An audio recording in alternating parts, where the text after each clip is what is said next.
There's a sequence in the book which is quite remarkable in that it is this page. This is Eddie Condon in the basement of his club. Up at the top are pictures of Stuart Davis painting and so forth. But if you turn the page, here are 4 members of the band at Condon's right then, all posed in exactly the same place, all taken with natural light, which is kind of hard, and it's followed by, and it's fun to, I guess, look at it this way.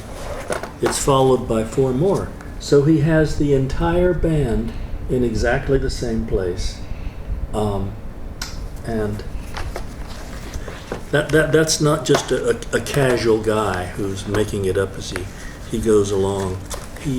That's also somebody, I want to interject Sure. one sentence.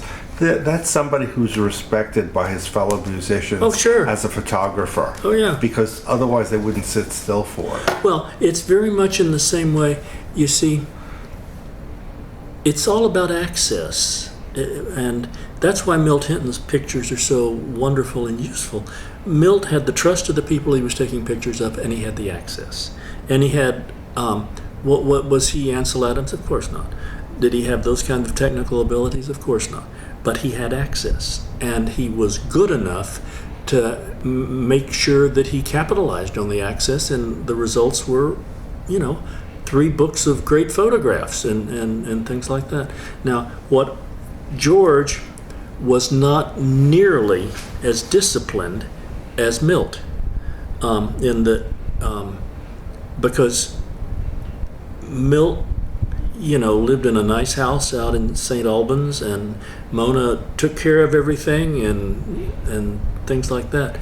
George lived a ragtime life in 6 different places in Manhattan. He was over in those apartments near the United Nations for a while. He was on Irving Place for a while. He was across the street on 7th Avenue at 7th Avenue in Greenwich. And, quite frankly, it's remarkable that everything was saved, as much survived as it did. But because George didn't behave well, he drank more than he should, and his wife, who I really think that up to a point he really, really cared for, it didn't turn out well, but she drank all the time too.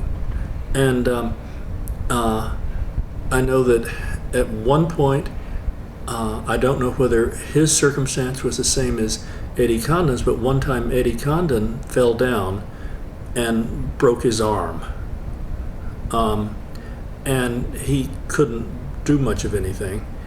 And Phyllis, his wife, came and gave him a list of musicians who had all died of drinking.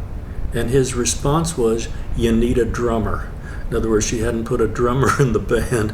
Well, George fell down too and broke his right arm, which is why he did this little picture, which is called My Left Hand. He painted this with his other arm. It's not terrible. It's sort of amateurish, but I'd hate to think what I could do with my left hand. Not much. And here's the clip. This is... So, anyway, George was a multi-faceted kind of guy. Even as a published writer. Now, nobody remembers this. Look, nobody remembers George Wettling. If I were to go out on Broadway and 12th Street where I live and ask the first 1,000 people who came by, who is George Wettling, I wouldn't get a single hit. Not one.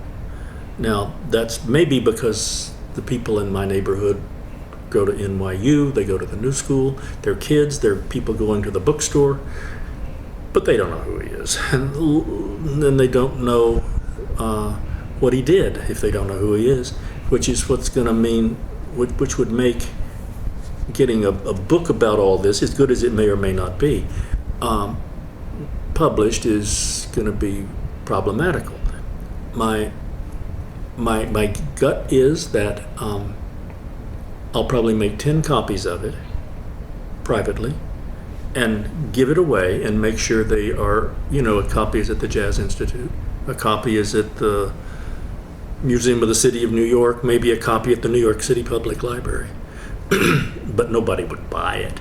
Make 11 copies. Okay, but you know what I mean. It's not something that. But I mean, in writing, there was here's a thing that George wrote the night before Botmas, and it's really very good. I put it on the blog. Yeah. It was a copy in Walt Gifford's scrapbook. Yeah, it's really rather good. Yeah. And back in the days when Esquire magazine did such things, Esquire used to put out a wonderful annual every year. This is and they put it out as a big oversized comic book like this, and a hardcover book. Yes. And I'll stop you and say at one point, I think it was 1944, it had a plastic record in it with excerpts from the Metropolitan Opera House jam session. there you go. So they really were behind the music. And in a couple of instances, they even had, I know they did a Chicago book and a New Orleans book, and they had a map that was a pullout that you could see where all the jazz joints were and things like that. But in this instance, I mean, here is a big 2-page article by George.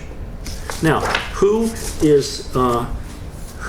else turned up in this book that George was paired with from a writing standpoint? Let's see.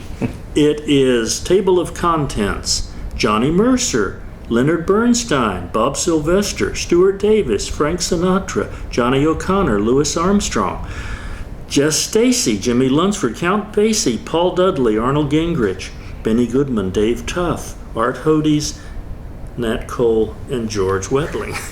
So he was running in pretty good company, and at least at that time. He was on the ABC staff, playing with Condon and things.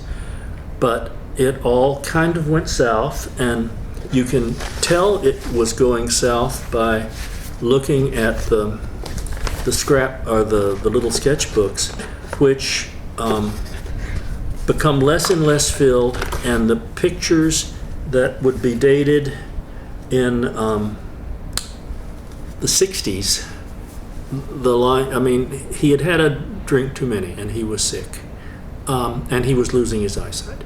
He couldn't see well, and that was pretty much the end of it. But for a while, he people paid attention, and he accomplished a number of good things in terms of photography. And I mean, like, which one is the New York book? This one is the New York scrapbook. This one, strangely enough, it didn't fall apart. It starts with a painting by, let's see, is that, yeah, that's George, that's not Davis. But, I mean, if you open this up, I mean, these are all New York, this happens to be a thing from when he was on ABC staff. You can see that it's all ABC things in fashion. Here is a 2-page spread of Stuart and Roselle Davis. Open it more at random. Here is a big spread of George practicing, and then by my thumb, that's Joe Sullivan. And you open it a little bit more, and pictures of, oh, this is good, pictures of George taken by Stuart Davis, and scenes in New York, and his cat. George loved Blackie the cat. And here he is with one of his more famous paintings, the Collier's painting that's on the front of that. And,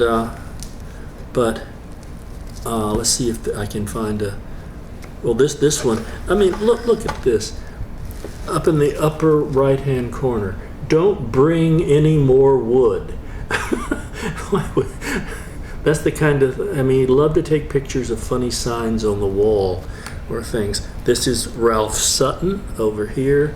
This is a snow scene, or a painting, and one of George's paintings called Cool. And so, anyway, it's, and